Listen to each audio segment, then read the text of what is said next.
আসসালামু আলাইকুম। এখন শুনবেন সংবাদ শিরোনাম। বর্ষার উৎপাতে অতিষ্ঠ রাজধানীবাসী, এখনই পদক্ষেপ না নিলে মার্চে নিয়ন্ত্রণের বাইরে যাবে পরিস্থিতি। নতুন উদ্যমে শুরু হয়েছে কাজ, বলছে কর্তৃপক্ষ।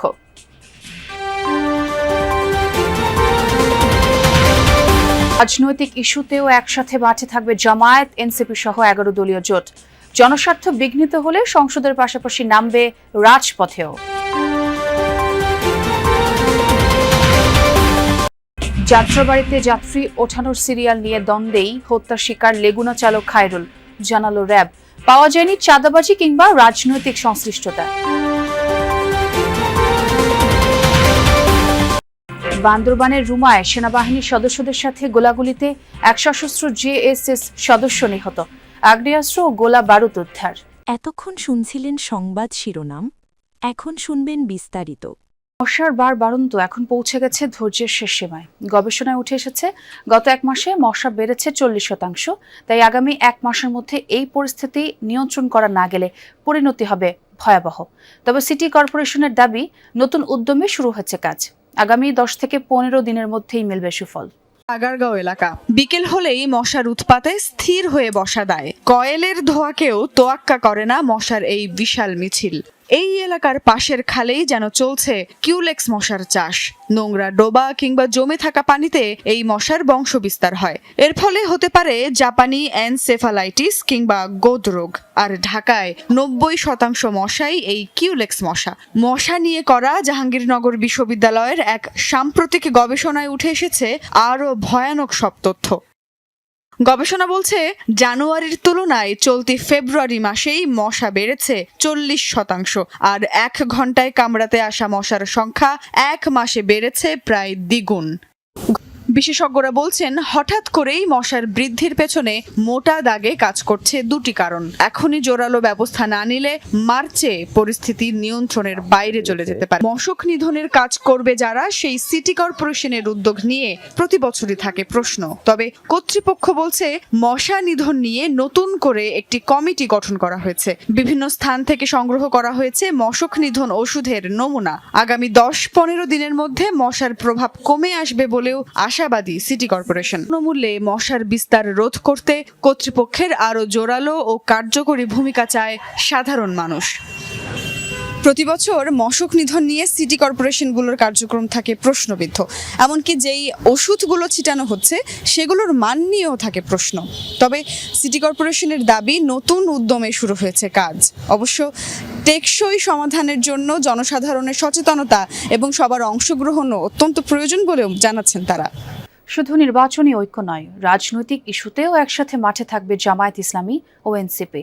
দল দুটির শীর্ষ নেতারা বলেন, জনস্বার্থ বিঘ্নিত হলে সংসদের পাশাপাশি রাজপথেও থাকবে 11 দলীয় জোট। তবে সিটি, পৌরসহ স্থানীয় সরকার নির্বাচনে জোটগতভাবে অংশ নেওয়ার ক্ষেত্রে এখনো কোনো সিদ্ধান্ত হয়নি বলে জানান এনসিপির সদস্য সচিব।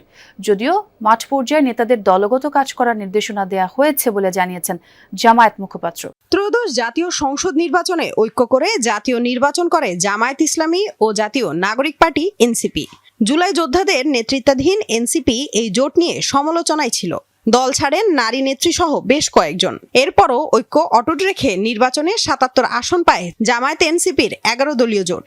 সেই ধারাবাহিকতায় তাদের নির্বাচনী ঐক্য এখন রাজনৈতিক ঐক্যে রূপ নিয়েছে। নতুন এই রাজনৈতিক জোট নিয়ে প্রশ্ন ছিল এনসিপির সদস্য সচিব আক্তার হোসেনের কাছে। জানান, নির্বাচনী ঐক্যের ধারাবাহিকতায় তারা একসাথেই আছেন, থাকবেন রাজনৈতিক কার্যক্রমে। জামায়াত বলছে, 11 দলীয় জোটের মধ্যে 4 দলের সংসদে প্রতিনিধিত্ব আছে। সংসদের পাশাপাশি রাজনৈতিক বিভিন্ন দাবিতে একসাথে মাঠে থাকবেন তারা। শূন্য থাকা সিটি, পৌর, উপজেলা সহ স্থানীয় সরকার নির্বাচনে কি জামায়াত এনসিপি নেতৃত্বাধীন 11 দলীয় জোট ঐক্যের ভিত্তিতে অংশ নেবে, এমন প্রশ্নে নেতারা বলেন, এ নিয়ে এখনো কোনো সিদ্ধান্ত হয়নি। 11 দলীয় জোটের শীর্ষ 2 নেতা বলছেন, বিএনপি সরকারের ভালো কাজকে স্বাগত জানাবে তারা, তবে জনস্বার্থ বিঘ্নিত হলে কোনো ছাড় দেবে না। রাজধানীর যাত্রাবাড়ি এলাকায় লেগুনা চালক খায়রুল ইসলাম হত্যাকাণ্ডে নতুন মোড়। র্যাব বলছে চাঁদাবাজি নয়, যাত্রী ওঠানোর সিরিয়াল নিয়ে তৈরি দ্বন্দ্বেই পিটিয়ে হত্যা করা হয় খায়রুলকে।